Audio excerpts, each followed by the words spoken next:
I tried to sit anywhere. The alien girl pulled me and whispered, "Here, human."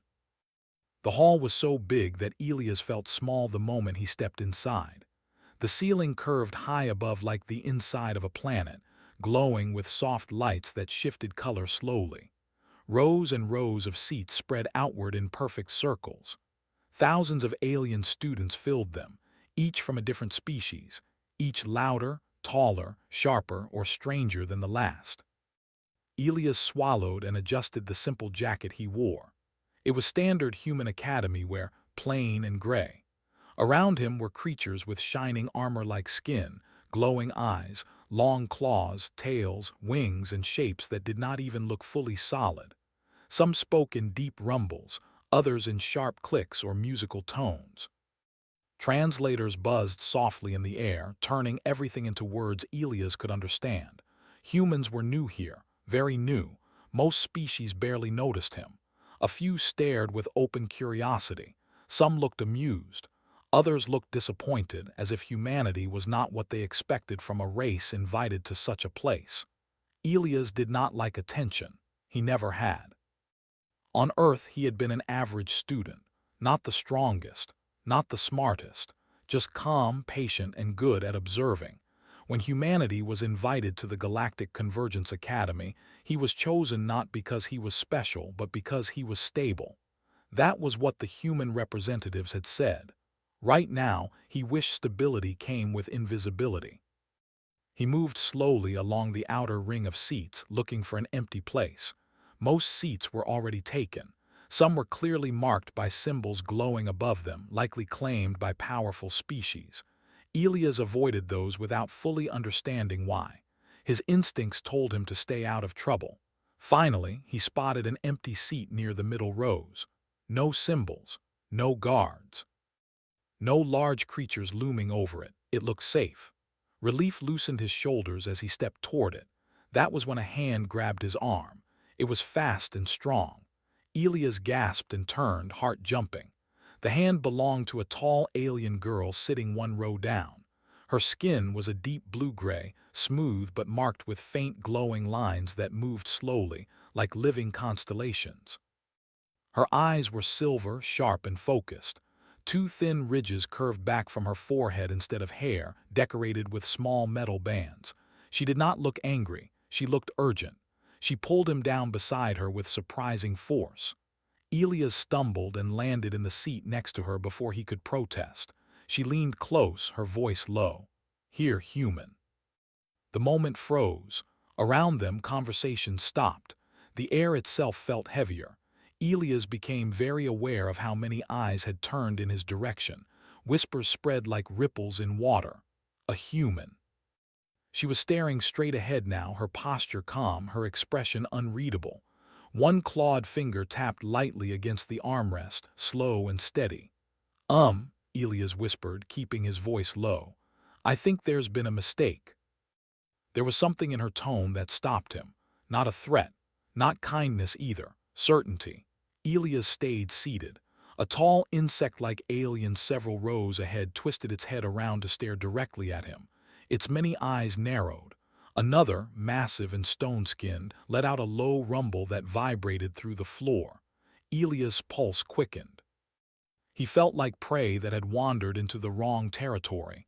"What is this place?" he whispered. "The convergence ring," the alien girl replied. "Seats reflect intent." Before Elias could ask what that meant, the lights in the hall brightened. A deep tone echoed once, silencing everyone completely. At the center of the hall, a platform rose from the floor. Several figures appeared upon it, academy overseers from different species. Their presence was overwhelming. Elias felt it like pressure on his chest. A tall avian being spoke first, its voice calm but powerful. "Welcome, initiates. Your placement is noted." Elias raised his hand slightly without thinking, then realized what he was doing and froze. The overseer's many eyes turned toward him. "Yes, human. I was just trying not to be in anyone's way." She was taller than Elias by a head, her presence commanding without effort. "The human belongs here." Elias did not fully understand it, but judging by the reaction around him, it mattered a lot. "You are certain?" the avian overseer asked. Kelthira nodded once. "As certain as my kind allows." Elias sat down slowly, heart still pounding. "That was intense," he whispered. Kelthira sat as well. "You should not draw attention." "Why me?" he finally asked. Kelthira's gaze stayed forward. "Because you were walking away." "It is," Kelthira said quietly, "when paired with endurance." She paused, then shook her head slightly. "No." "Once." Elias walked beside Kelthira, trying not to stare at everything. Students moved around them in groups, some tall and armored, others floating, crawling, or gliding. Conversations paused as they passed. Elias felt every glance. He kept his hands relaxed at his sides, just like he had been trained. Do not show fear. Do not show challenge. Be neutral. It was harder than he expected. "This place is a lot," he said quietly. "It is designed to be," Kelthira replied. "Pressure reveals nature." Kelthira stopped. Elias stopped with her. "This is the first evaluation," she said.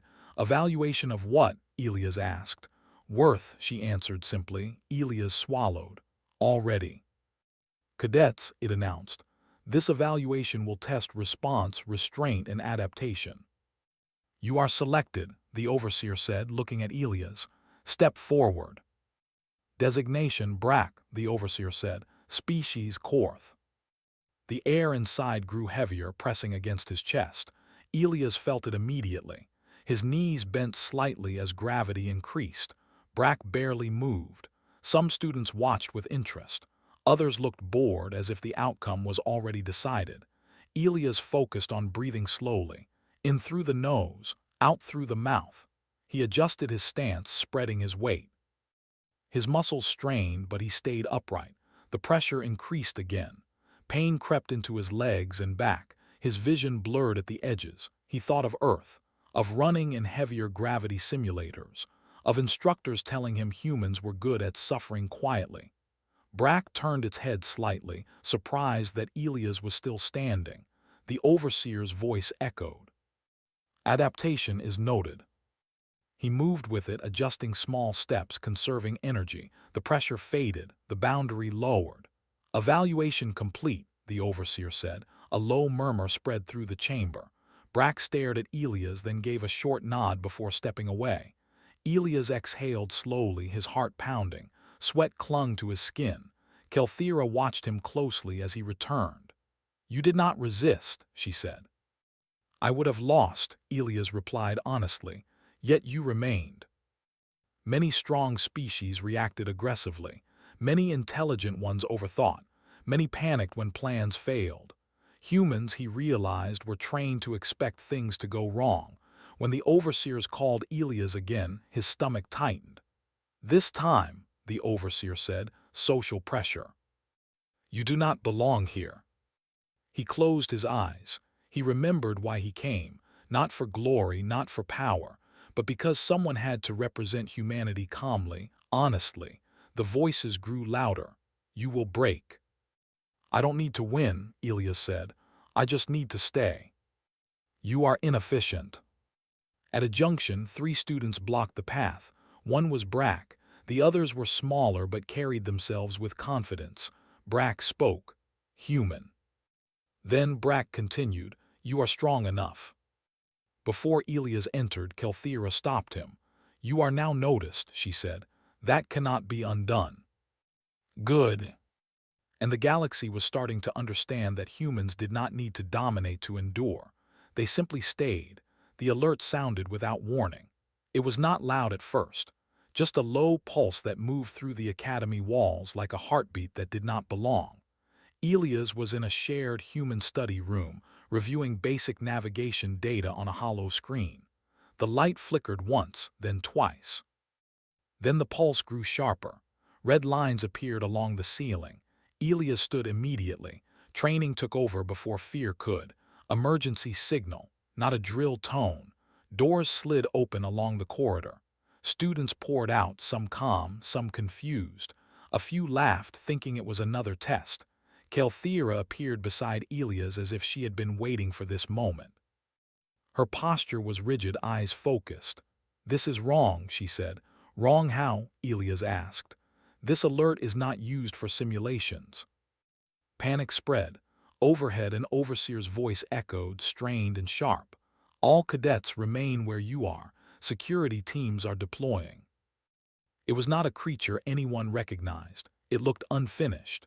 Jagged shapes, shifting limbs, surfaces that did not stay solid. It moved like it was learning gravity as it went.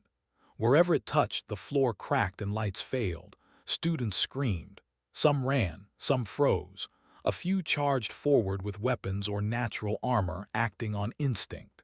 That was when things went very wrong. The first attack passed through the creature as if it were missed. The cadet who struck it stumbled forward, confused. The creature reacted instantly. A sharp movement. The cadet was thrown aside, crashing into a wall, alive but unmoving. The creature adapted. Elias felt cold spread through his stomach. "This isn't a test," he said quietly. "No," Kelthera replied. "It is an intrusion." Fear became chaos. Elias backed against the wall, scanning everything. He saw patterns forming. The creatures moved toward dense groups, toward noise, toward resistance. "They react to pressure," he said suddenly. Kelthera looked at him. "Explain." "Motion." Overseers overwhelmed, protecting exits. He felt very small, but humans were used to being small. "We don't fight it directly," he said. "We redirect it. So please trust me." Kelthera stayed at his side, relaying his actions rapidly through her communicator. "This human observes response patterns," she told an overseer. "He is correct." Panic exploded again. Elias stepped forward before he could stop himself. "Everyone listen," he shouted. The words echoed. The creature turned toward him. Elias felt fear claw at his chest, but he did not move. He raised his hand slowly. "Lower your weapons," he said. "Stop shouting, move back slowly, give it nothing." The creature hardened instantly, deflecting it. Elias clenched his fists. "Stop," he shouted again. "You're feeding it." It shifted, edges blurring, as if confused. Elias took a slow step back, then another. The group followed inch by inch. The creature followed too, drawn by the last remaining movement. They led it toward a maintenance tunnel, narrow and reinforced. Elias spotted the heavy emergency bulkhead at the far end. "If we get it inside," he said quickly to Kelthera, "can you seal that door?" "Humans," she said softly. They moved. The creature entered the tunnel, drawn by Elias' steady retreat. Its form shifted, trying to adapt to the narrow space. It scraped the walls, destabilizing itself. Elias reached the control panel at the end. "Now," Kelthera shouted. She and the others sprinted clear. Elias slammed the manual override. The bulkhead began to descend. The creature lunged. Elias felt something strike his shoulder, burning cold. He stumbled but stayed upright, hands gripping the controls. The bulkhead slammed shut inches from him. The tunnel sealed. Silence crashed down. Elias collapsed to his knees, breathing hard. Pain throbbed through his shoulder and side, but he was alive. The atrium erupted in stunned quiet. Then voices. Then relief. Overseers rushed forward. Medical drones descended. Kelthera was at Elias' side instantly, supporting him. "You should not have stayed," she said. Elias smiled weakly. "Someone had to. Some things just react." Later, as he rested in a medical bay, Kelthera stood beside him, her expression unreadable. "You changed projected outcomes," she said. Elias blinked. "Is that good?" Classifications shifted. Humanity was being reevaluated, not as weak, not as strong, but as something far more dangerous to underestimate. Because when rules broke, when systems failed, when power meant nothing. Corridors once filled with constant noise now carried softer footsteps. Lights were repaired, walls sealed, systems reset, but something invisible had shifted. Students looked at one another differently. They paused before speaking. They listened more. Elias noticed it the moment he was cleared from the medical bay. A small band of human students waited outside, uncertain, relief clear on their faces. A few non-humans stood nearby as well, pretending not to watch him too closely. "You're walking," one human said, smiling with tired amazement. "Barely," Elias replied. His shoulder still ached, wrapped in a smooth medical brace that adjusted itself quietly. But yes, investigation meant consequences. Elias exhaled slowly.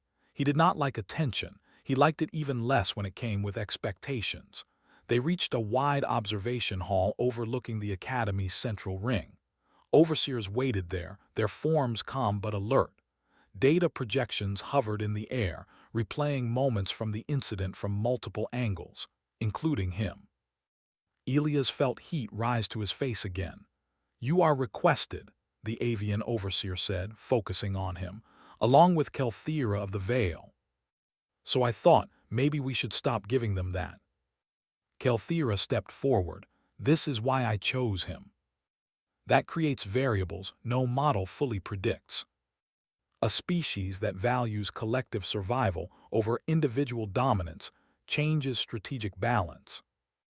"That sounds uncomfortable." One tall, elegant alien bowed slightly. "Your comm saved my clutchmate." New simulations focused on mixed species coordination. Humans were placed not at the front but at central nodes. Elias found himself listening more than speaking, watching, adjusting, helping groups stay focused when plans broke. He did not command, he supported. Kelthira often observed from a short distance, her gaze thoughtful. One evening they returned to the convergence hall. The same seats waited. Elias stopped at the edge, memory washing over him. The fear, the confusion, the hand on his arm. "This is where it started," he said. "Yes," Kelthira replied. He moved toward the same seat. This time no one reacted with shock. Some nodded, some shifted to make space. Elias sat. Kelthira sat beside him. "You are different now," she said. "I don't feel different," Elias replied. "That is why you are." Later that cycle, Kelthira spoke privately with her people through a secure channel. "The projections have changed," one voice said. "Human influence increases unpredictability." She found Elias standing at a viewport looking out at the stars. "Do you ever feel small?" he asked quietly. "Constantly," she said. He smiled faintly. "Good, then we'll manage." "Because in every future where the Academy survived," she said, "a human was near the center. The galaxy is vast. Power takes many forms. Today, we acknowledge one long overlooked. They did not need to conquer. They only needed to be there when everything else fell apart.